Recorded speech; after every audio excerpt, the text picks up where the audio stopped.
Dear Chicken Wings, I will never forget the first time I met you. It was in a small upstate New York bowling alley in the dead of winter in 1996. A college football game played on the TV, cigarette smoke hung in the air, and the sound of crashing bowling pins echoed around me while I sat at the dingy, dimly lit restaurant counter section during the Saturday Night League.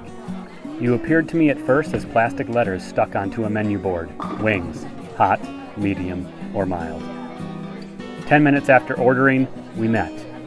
My teeth sank into the crispy skin of that first wing, and I immediately learned you are not to be taken lightly. Since then, you have been the predominant theme of my life, from the weekly Tuesday night wing night at Lehigh Valley Tap House during my college years in Ithaca, New York, to hosting wing parties and my personal Wingtopia, where now I subject my wife to tasting up to a dozen different flavors I prepared myself. A surprise at our wedding was a groom's cake made to look like a plate of wings. The gift we gave to guests at our wedding, my original recipe, limited batch wing sauce called Fireball and Chain. My first meal the morning after my wedding, wings. I have dined thousands of times with you, and you have never disappointed. And now I will share with the world my recipe. I am ManWhoEats, and today I'm eating classic buffalo chicken wings, an original taste of upstate New York. Let's get started. Wings are only as good as their sauce. Tradition from the Anchor Bar, which created the chicken wings we know and love in Buffalo, New York, says the sauce is simply Frank's Red Hot and some melted butter. Fry the wings, toss in sauce, done. Now there are hundreds of different wing preparations, all excellent. If you want to get the full story behind this upstate New York legend, check out A Taste of Upstate New York, linked in the description.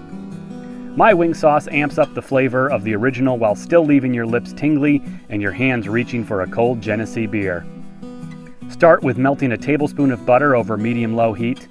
Add about a half a cup of Frank's Red Hot, a tablespoon of granulated garlic, and then the secret ingredient, a tablespoon of Mike's Hot Honey, which brings a touch of depth and sweetness to the finished sauce. Whisk together and keep warm while you get the wings ready. Fill a large Dutch oven halfway with vegetable or peanut oil and heat over medium-high heat until the oil reaches 375 degrees. We will be frying these wings naked, meaning no breading. That's the classic and obviously the best way. Season the wings simply with salt and pepper on both sides. Once the oil hits 375 degrees, add 6 to 8 wings one at a time so the oil doesn't spill over. Be careful doing this at home and watch the oil closely. And as always, do not fry frozen wings. That is very dangerous. You will want to make sure your wings are thoroughly thawed and pat them with a paper towel if you must to just get rid of any excess moisture. The oil will violently bubble initially and then settle down. This violent reaction ensures a crispy skin and tender meat inside. Fry the wings for 6 to 8 minutes until golden brown. The internal temperature will be somewhere between 170 to 180 degrees. If you go a little over that, that is okay. Wings are much more forgiving than some other meats. Remove to a cooling rack while you cook the rest of the wings. If you're frying a large number of wings and have to go in batches, you can hold the wings in an oven on the lowest setting until ready to serve.